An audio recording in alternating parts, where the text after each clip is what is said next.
옛날에는 여자가 시집을 가면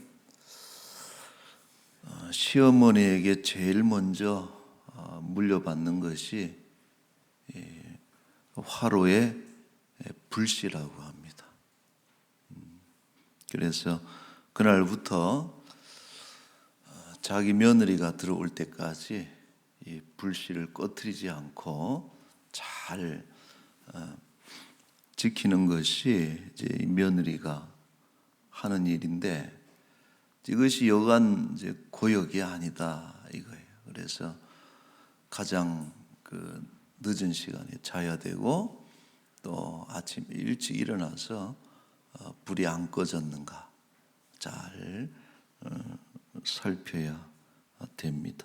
이것이 일종의 시집살이다 이렇게 이야기를 해요.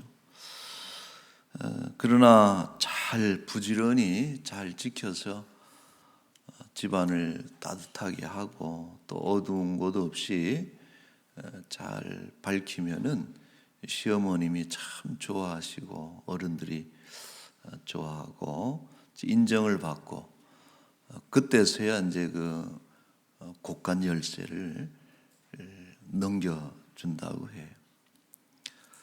요즘 같으면 아마 며느리들이 제일 먼저 뭐부터 달라 그러겠어요? 불씨는 됐고 곡간 열쇠부터 좀 내놓으라고 이렇게 말하지 않겠어요? 자, 그리스도인들도 우리가 그리스도인이 되는 순간에 하나님으로부터 받는 불씨가 있다, 이런 생각을 하고, 우리 평생에 비춰야 될 등불이 있다.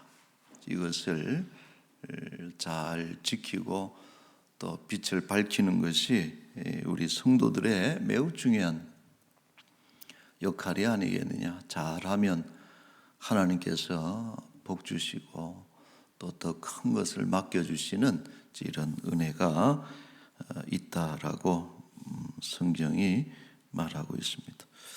자, 21절 말씀을 한번 보시면은, 사람이 등불을 가져오는 것은 말 아래에나 평상 아래에 두려 함이냐. 일종의 역시 질문의 형태죠. 등불을 말 아래에 둘 수 있느냐, 이런 질문인데, 여기서 말이라고 하는 것은 사람이 타는 말이 아니고 동물이 아니고 곡식을 대박이라 그러나요? 곡식의 양을 측량하는 그릇, 대박을 의미하는 것입니다. 그래서 불을 킨 것을 대박으로 덮어버린다든지, 혹은 그것을 침상 아래에, 침대 아래에 감추어 두는 사람은 없다 이거예요. 당연히 등불은 등경 위에 두는 것이 옳다. 그래서 이 등경이라고 하는 것은 스탠드를 얘기하죠. 오늘날로 얘기하면은 높이 등불을 걸 수 있는 이런 도구를 뜻하는데, 그 당시 이제 등불은 이런 모양이에요. 혹시 이렇게. 그래서 구멍이 이제 두 개가 있는데, 하나는 기름을 붓는 것이고 한쪽으로는 이제 심지를 꽂아가지고 불을 밝히는 이 등불이 유대인들이 사용하던 이런 전형적인 등불이고, 이것을 대박으로 이렇게 덮어두는 것은 말이 안 되죠. 등경 위에, 등잔대 위에 올려놓고서 집안을 환하게 비치는 것이 맞다 하는 이런 말씀입니다. 자, 이 말씀이 등장하는 배경이 있어요. 마태복음 5장 14절에 보면은 유명한 산상수훈의 가르침인데, 너희는 세상의 빛이다 그랬고 15절에 이제 이 말씀이 나오는 게 사람이 등불을 켜서 말 아래 두지 않는다 하는 말씀입니다. 자, 그리스도인은 세상의 빛이다 그랬어요. 등불이다 그랬습니다. 자, 여기서 그리스도인이 빛이 되는 것은 스스로가 빛을 내는 발광체라기 보다는 우리 안에 있는 그리스도 안에 있는 내면에 있는 그 빛이 되신 예수 그리스도가 있기 때문이고 또 진리의 말씀이 그 안에 있기 때문에 그 빛을 가지고 있다 하는 그런 의미죠. 그러니까 우리가 발광체 스스로 빛을 내는 것이 아니고 빛 대신 예수 그리스도가 우리 안에 있다, 말씀이 우리에게 있다 하는 그런 뜻입니다. 자, 그러므로 이 그리스도인에게 주어진 가장 큰 역할과 사명이 뭐냐? 죄로 인해서 타락하고 어두워진, 영적으로 어두워진 이 세상을 환하게 밝히는 등불이 되는 것이 이 그리스도인의 사명이다, 이렇게 말할 수 있습니다. 기독교 역사 속에 가장 어두웠던 시기를 우리가 몇 군데 이렇게 꼽아볼 수가 있는데, 저는 1세기와 16세기가 그렇지 않겠나, 이런 생각을 합니다. 자, 먼저 1세기는 야만과 우상의 어둠의 시대다, 이렇게 제목을 좀 붙이고 싶어요. 당시 유대인들은 하나님의 백성, 하나님의 나라인 것을 자처하면서도 빛이신 예수 그리스도를 죽였다. 최고의 야만이고 폭력이죠. 역사상 가장 큰 폭력은 생명이신 예수 그리스도를 죽인 일이다라고. 또 당시 최고의 문명을 자랑하던 로마였지만 역시 그것도 야만적인 문명, 말이 될지는 모르겠지만은 상당히 폭력적인 폭력으로 이루어낸 그런 문화고, 또 당시에는 온갖 잡신들을 섬겼던, 로마의 그 정책 자체가 그 정복한 나라의 정교를 허용하는 것이기 때문에 우리가 판데온이라 그러나요? 일종의 그 만신전이 있어서 모든 신들, 잡신들을 다 모아놓고 섬기는 것이 로마 시대, 이 우상의 시대다, 이렇게 볼 수 있고, 또 이들은 교회를 박해하고 또 수많은 그리스도인들을 붙잡아서 옥에 가두고 또 온갖 잔인한 방법으로 죽였습니다. 그 당시에 수많은 그리스도인들이 배교하기도 했고 교인들이 또 타협하기도 했습니다. 그러나 고난 중에도 믿음의 등불을 끄지 않았던 그리스도인들이 많이 있었습니다. 수많은 그리스도인들이 믿음을 지키느라 순교했다. 그들은 몰래 크리스찬이 될 수 있었어요. 만약 기도하는 것이 그리스도인이고 하나님께 예배하는 것이 그리스도인이었다면은 그들은 드러나지 않고도 그리스도인이 될 수 있었을 것입니다. 그러나 진실한 그리스도인이라면은 이 다음과 같은 하나님의 말씀을 없으면 괜찮겠는데 하나님의 이 말씀을 그냥 흘려보낼 수 없었다. 마태복음 10장 32절 말씀에 보시면은 누구든지 사람 앞에서 나를 시인하며, 나를 시인.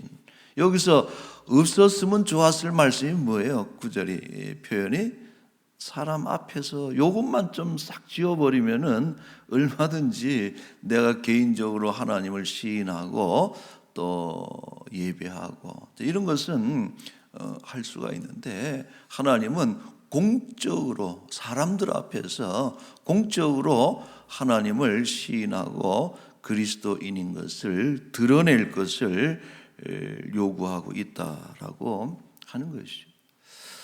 여러분, 어떤 의미에서 보면은 우리가 믿음이 가지고 있는 것을 감추는 것은 불가능하다.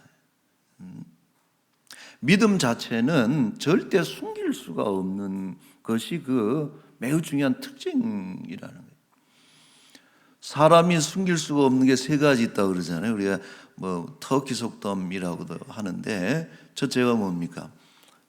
방금도 지금 기침하신 분이 있는데 기침을 숨길 수가 없고, 둘째, 가난을 숨길 수 없다 그래요. 가난을 숨길 수. 세 번째가 사랑을 숨길 수 없다, 이런 표현을 하는데, 저는 거기에 이제 덧붙여서 믿음은 절대, 믿음을 가지고 있다면은 반드시 그건 드러나게 돼 있다.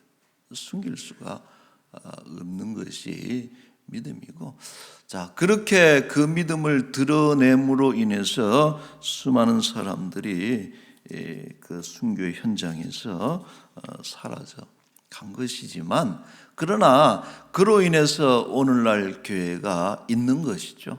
만약 그때 모든 그리스도인들이 숨기는 익명의 그리스도인이 됐더라면은 오늘날 교회는 없는 것이다 말할 수 있습니다.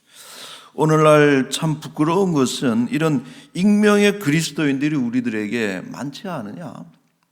그리스도인 아닌 듯한데 그리스도인인 이런 사람들, 분명 그리스도인이 아닌 것 같은데 교회 가보면 등장하는 썬데이 크리스찬들이 너무나 많고, 이런 어떤 믿음 신자됨을 숨기고 살아가는 이런 신자들이 많은 것은 그만큼 교회의 빛이 약화된다, 이런 생각을 합니다. 지금도 거짓된 우상과 거짓 평화에 속고 있는 세상의 어둠에 맞서서 생명의 빛인 예수 그리스도를 높이 드러내고 믿음의 등불을 높이 드는 우리 그리스도인들이 되시기를 축원합니다.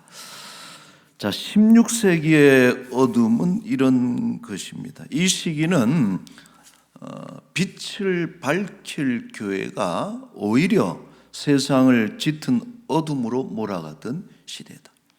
그러니까 이 시대는 로마가 만들어낸 것이 아니고 교회가 만들어낸 어둠이 16세기의 어둠이고, 이러한 교회의 부패와 어둠의 절정은 면죄부 판매로 나타나고 있다는 것이죠. 면죄부를 산다면, 교회가 그때 판매하면서 내걸었던 주장이 뭡니까? 면죄부를 사면 죽은 사람도 연옥에서 죄를 사함받고 천국에 갈 수 있다 라고 하는 어떤 교회의 어떤 주장에 대해서 수많은 그 교인들이 그것을 샀다는 것이죠. 교회는 거짓말하는 걸 알았을지도 모릅니다. 왜? 그 당시에 그들은 어떤 그런 성경보다는 믿음보다 하나님보다는 교권을 유지하는 것이 더 중요했기 때문에 교회는 알고 그런 얘기를 했을 수도 있습니다. 그러나 그것을 샀던 그리스도인들은 정말 신실한 믿음으로 산 거예요. 예수 믿지 않고 죽었던 부모님들, 먼저 간 형제들, 이런 분들이 내가 면죄부를 사서 그들의 죄가 사함받고 천국에 갈 수 있다면은 얼만들 지불하지 않겠어요 하는 그러니까 이런 어떤 정말 이상한 믿음들이, 또 교회의 어떤 잘못된 이런 가르침들이 합해져 가지고 얼마나 많은 돈들이 모였는지 굵직굵직한 교회 교권 사업을 다 할 수 있었다. 이것은 그 당시 16세기의 어둠이라고 하는 것이 얼마나 짙었는가 하는 것을 우리가 알 수 있고, 이 부분에 대해서 기독교 윤리 실천 운동입니다. 우리 그 기관 중 기윤실의 신동식 목사님이라고 하는 분이 10월 31일이 이제 종교 개혁 기념일 아닙니까? 그래서 그날에 맞춰서 한 신문에 칼럼을 썼는데 일부 옮겨보자면은 이렇게 얘기를 해요. 이러한 교회의 대형 사기가 가능했던 것은 교인들이 성경에 무식해서 그랬다. 아주 단도직입적으로 이렇게. 교회 그는 사기다. 교회가 쳤던 사기 중에 그 면죄부를 판 것은 가장 큰 것이었다라고 하면서 이런 것이 가능했던 것은 교인들이 성경에 대해서 무시해서 그렇다. 직접 인용을 해보자면은 성경을 읽지 않고 듣지 않고 배우지 않는 사람들을 교회가 등쳐먹는 일은 식은 죽 먹기와 같다. 성경에 무지하면 체험이 힘을 발휘하게 되고 사람들은 그래서 말씀을 찾기보다는 신비한 능력을 가진 사람을 찾아가기 시작한다. 그러면서 기독교 무당들이 생겨나기 시작했다. 사람들은 소위 영험한 사람들을 찾아다닌다는 거예요. 소위 여러분 용하다는 그런 사람들을 찾아다니는데, 그러면서 이 교회가 자주적 신앙은 사라지고 추종적 신앙에 머문다. 여러분 신앙이라고 하는 것은 하나님 앞에서 스스로 쓰는 것 아닙니까? 1대1로 하나님 바로 만날 수 있도록, 그것도 바로 만날 수 있도록 휘장까지 제거하고서 바로 앞으로 갈 수 있는 길을 열어주었음에도 불구하고 여전히 사람들은 누군가 영험하고 뭔가 이적이 기적이 어디서 나타났다 그러면 어디서 보니까 성모 마리아가 동상인데 거기서 눈물을 흘리기 시작했다고, 보니까 피눈물이라고 가서 다 우르르 가가지고 그걸 만지고 그런다는 것이죠. 이런 어떤 추종적 신앙, 자주적인 신앙이 아니라 추종적 신앙에 머물게 되는데 이것은 사기꾼에게 걸려들기 딱 좋은 사람들이다, 이렇게 얘기를 민낯을 드러낸 것이죠. 자, 이분은, 이 신 목사님은 마지막으로 아주 의미심장한 이런 경고를 덧붙이고 있습니다. 뭐냐면은 500년 전의 이야기가 아니다. 지금 500년이 훨씬 지난 오늘 작금의 현실에도 이러한 면죄부 사기는 여전히 가능하다라고 교회에 대해서 일침을 가하고 있습니다. 자, 이러한 16세기의 짙은 어둠에 맞서서 진리의 등불을 높이 들었던 사람들이 있었으니 바로 종교개혁자들이다. 루터와 칼빈을 비롯한 성각자들이 등불을 들었습니다. 1517년 루터는 95개조 반박문을 발표를 하죠. 그래서 이 95개조 항을 보면은 아주 조목조목 그 성경에 근거해서 면죄부 판매라고 하는 것, 연옥이라고 하는 것이 얼마나 비성경적이고 하나님으로부터 나오지 않은 것임, 사탄에 의해서 나온 것임에 대해서 아주 조목조목 비판하는 그런 95개조 항을 발표를 하게 됩니다. 그리고 그날부터 루터는 카톨릭 교회의 제거 1순위가 됩니다. 교회는 모든 수단과 방법을 가리지 않고 루터를 죽이기 위해서 모든 노력을 기울이고, 루터는 그때부터 도망자 신세가 되고 하는 것이죠. 만약에 그가 일신의 안전을 생각했다면 결코 95개조의 등불을 들지 않았을 것이다. 그러나 이 루터는 참 참 양심적인 사람이고 고뇌가 깊은 사람이다. 이 루터의 특징은 모든 수도자들이 가지고 있는 고민하는 고뇌하는 사람이에요. 그가 가톨릭의 수도사이고 사제임에도 불구하고 구원은 어디서 오는가라고 하는 것에 대해서 너무나 많은 고민을 했다. 그리고 그러한 고민과 기도 끝에 진리를 발견하잖아요. 오직 의인은 믿음으로 산다. 바울이 발견했던 이런 어떤 그 진리를 발견하게 되고, 그리고 이 진리를 발견했을 때에 작금의 가톨릭 교회가 하고 있는 짓들은 정말 이거는 하나님의 일이 아니고 얼마나 지금 교회가 어두워져가고 이것을 그는 그대로 두지를 못하고 그 진리를 드러내는 것이 하나님이 주신 자기의 역할이다라는 생각을 했고, 모든 그리스도인들이 그랬듯이 그 시대의 어둠을 밝히는 등불을 들었던 것이요. 그로 인해서 오늘날 여러분 우리 개혁교회, 개신교회 말씀 위에 세워진 그런 교회가 존속할 수가 있는 것이죠. 자, 그렇다면 오늘 21세기에 우리가 밝혀야 될 시대의 어둠이 뭐냐? 이 시대는 여러분 어때요? 어둡습니까? 밝습니까? 온갖 인공 조명들, 단순하게 얘기를 해서 조명들로 밤까지도 밝혀내는 것이 오늘 이 시대이지만은 과연 우리는 밝은 시대에 살고 있느냐?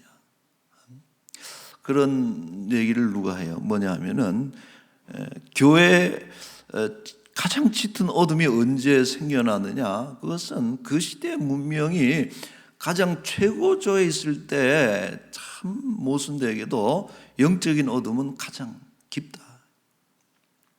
여러분 1세기에는 로마는 얼마나 대단한 문명 국가입니까? 16세기 교회의 문화라고 하는 것은 절정에 도달했을 때, 이런 어떤 세속적인 문명이 가장 밝을 때에 오히려 영적인 어둠은 더 깊어졌다라고 하는 것이 그 역사의 어떤 가르침이라는 것이죠. 여러분 지금도 마찬가지입니다. 우리 지난 대선에서 후보들이 과학 입국이니 또 4차 산업이냐 하면서 미래를 얘기하고 엄청난 미래를 그리고 있었지만은 한편으로는 점을 치네, 무속이 어떠니, 이런 게 말이 되는 얘기예요. 그 옆에서 그런 얘기가 나와도 그 사람들은 막 혼을 내고서 그걸 막고, 그래야 되는 사람들이 무속이 어떻고 점을 또 그걸 커버하려고 막 그 패거리들은 말이에요. 무속인이 어떠냐 그러고 점치는 건 어떠냐.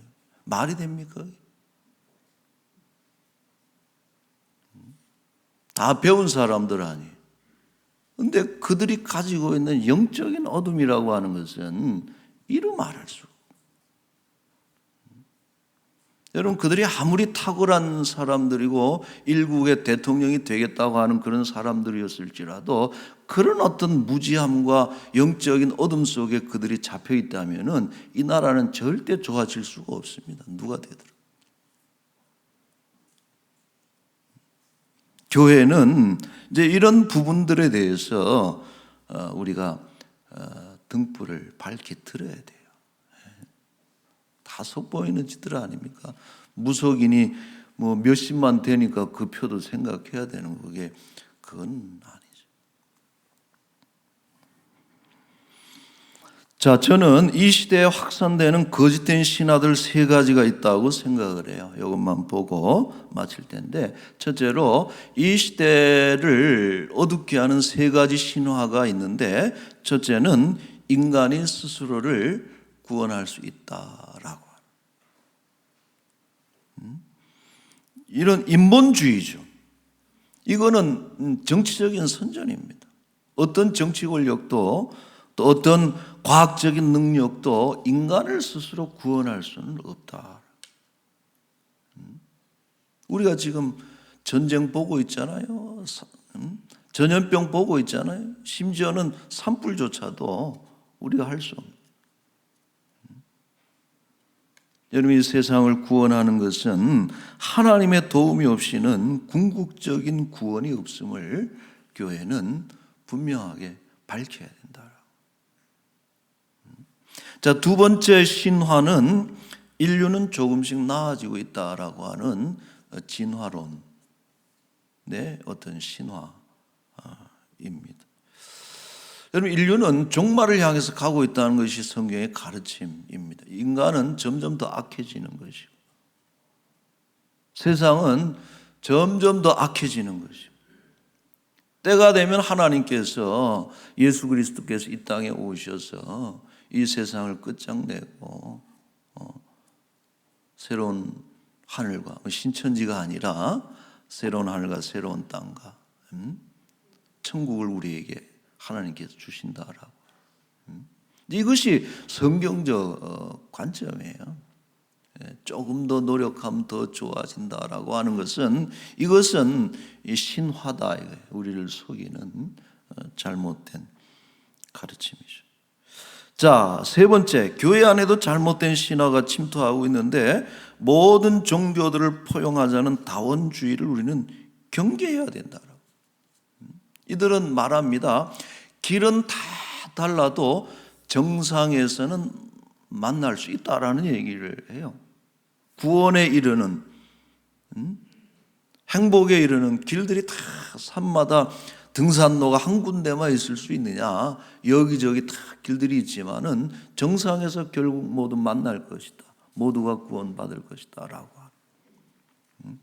이거는 여러분 거짓이죠. 성경은 뭐라 그래요? 예수님 외에는 다른 길이 없다라고. 뭐 신부님, 목사님, 스님 다 손잡고 사이좋게 가자 그럼 회개하고 가면 좋을 일이지만은, 여러분 그런 운동을 하는 것이 이 교회 안에 지금 스며들고 있고 이것에 대해서 많은 사람들이 무방비한 상태로 그대로 물들고 있다라고 하는 어둠이죠. 이것을 우리는 밝혀야 되는 것입니다. 자, 결론적으로 이러한 낭만적 신화들의 배경에 이 어둠에는 사탄이 있다는 것을 우리는 알아야 되고 그것을 알려야 됩니다. 어두운데 여전히 밝다라고 얘기하는 것은 사탄의 매우 중요한 전략 중에 하나입니다. 지금은 어두운 시대입니다. 교회는 침묵해서 안 되고 교회가 가지고 있는 진리를 뒷박으로 덮어둔다든지 침대 밑에 숨겨서는 안 되는 것이고 예수님으로부터 나오는 생명과 진리의 빛을 세상에 비추이는 그런 교회가 되어야 되는 것입니다. 교회를 공격하는 비진리의 어둠을 벗겨내고 광명한 세상인 것처럼 사람들을 속이고 있는 신화들의 어둠을 벗겨내고 거짓 교사들을 밝혀야 돼요. 세상의 빛이요 등불이 되는 우리 그리스도인들로 살아가시기를 우리 주의 이름으로 축원합니다. 아멘. 기도하겠습니다. 다 같이 함께 기도하겠습니다. 우리 속에 있는 생명의 빛을 감추어 두고 있다면 우리는 신자인가 한번 정말 심각하게 물어봐야 됩니다. 교회가 세상의 어둠을 향해서 진리의 등불을 높이 들지 않는다면 교회인가 하는 그런 심각한 성찰을 우리가 해야 될 줄로 압니다. 어두워져 가는 이 세상의 빛이요 또 썩어가는 이 세상의 우리 소금으로 부르심을 받은 것이 교회의 그리스도인인 줄로 압니다. 또 우리의 신앙의 선배들이 참 불이익이 있고 또 박해가 있는 것을 알면서도 빛을 숨기지 않았던 것처럼 오늘 우리도 서로 그 일로 인해서 우리가 무엇이 되지 못하고 무엇을 가지지 못할지라도 하나님의 빛을 드러내는 이런 등불이 될 수 있도록 우리의 믿음을 위해서, 교회를 위해서 이 나라에 정말 진리의 등불이 밝게 비춰지는 나라 되도록, 그런 역할을 감당하는 교회 되도록 우리 성도들이 될 수 있도록 같이 한번 잠시 기도하겠습니다. 아버지 하나님 감사합니다. 아버지, 진리의 말씀 또 생명의 예수, 그 빛이 우리에게 와서 우리 속에 있는 모든 죄의 어두움들, 세속적인 어둠들 다 떠나보내고 아버지 하나님 그 빛으로 충만하고 성령 충만해서 세상의 어둠을 아버지 밝히고 또 그리스도의 빛을 온 천하에 밝게 비추이는 그런 우리 교회, 또 우리 사랑하는 성도들이 되기를 원합니다. 아버지, 대한민국의 무속과 미신과 또 이러한 것들에 아버지 하나님 귀를 기울이고 또 그렇게 물들어가는 그런 나라가 되지 않게 하시고 말씀의 빛이 하나의 온 나라를 비추고 교회가 등대가 되고 등불이 되고 이 나라의 소망이 될 수 있도록 주여 인도하여 주시옵소서. 아버지 하나님, 우리 사랑하는 지체들 아버지 하나님 어둠 속에 있지 않기를 밝히시는 예수 그리스도의 은혜와 그 능력을 힘입어서 늘 밝은 세상에 힘있게 살아갈 수 있도록 주님 인도하여 주옵소서. 감사합니다. 거룩하신 우리 하나님, 빛이라 소금이라 불러주시고 어두운 세상에 빛이라 했고 또 썩어가는 세상을 깨끗게 하라는 귀한 사명을 주셨습니다. 우리 속에 어둠은 없는지, 우리 속에 생명의 빛, 또 예수 그리스도 진리의 빛 성경 말씀을 대박으로 덮거나 또 침상 밑에 감추고 있는 그리스도인이 아닌지 돌아보게 하여 주옵소서. 아버지 하나님, 이 나라가 정말 진리의 빛이 드러나는 교회가 되게, 나라가 되게 하여 주옵소서. 지도자들에게 스며들어간 그런 영적인 어둠이 거두어지게 하여 주옵시고 밝히 보고 정말 이 땅이 백성들이 필요로 하는 것이 무언가를 볼 수 있는 그런 바른 안목이 열려지게 하여 주시옵소서. 그렇게 되면 격가지들 가지고 자신들의 어떤 정치적 욕망으로 인해서 싸우고 있는 것들이 얼마나 헛된 것이고 잘못된 것인지 깨닫게 하여 주옵시고, 특별히 이 진리의 빛을 받아서 하나님의 쓰임을 받는 그런 지도자들이 되게 하여 주옵소서. 아버지, 교회가 귀한 사명 감당해야 될 줄로 압니다. 16세기에 정말 그 어둠이 교회를 뒤덮지 않게 하여 주옵시고 오직 말씀, 오직 성경, 오직 믿음, 오직 예수 그리스도 진리의 빛, 생명의 빛을 높이 들고 세상을 비추이는 교회가 되게 하셔서 교회가 세상의 등대가 되게 하시고 등불이 되게 하시고 세상의 소망이 될 수 있도록 하나님 교회를 사용하여 주옵소서. 우리 사랑하는 지체들, 지금 육신적인 어둠 속에 갇혀있는 이들도 많습니다. 가난으로 또 질병으로 인해서 그 마음이 어둡고 힘겨워하고 있는 우리 지체들 마음속에 예수님의 빛, 생명의 빛, 구원의 빛이 활짝 비침으로 인해서 그 마음의 기쁨이 회복되게 하시고 생명이 회복되게 하여 주옵시고 권능의 말씀과 권능의 하나님 역사하심으로 인해서 어둠을 물리치고 다 일어나고 밝아질 수 있도록 은혜를 베풀어 주옵소서. 아버지 하나님, 이 한 주간도 우리와 동행하시되 하나님을 주로 고백하며 또 귀한 예물도 드렸습니다. 드리는 마음이 자원하는 마음이 되게 하시고 기쁜 마음이 되게 하여 주옵시고 그로 인해서 세상 사람들 앞에서 그리스도를 시인하는 자들로 살아가게 하시고 하나님의 복과 은혜가 늘 끊이지 않는 복된 삶을 살게 하여 주옵소서. 예수님의 이름으로 기도하옵나이다.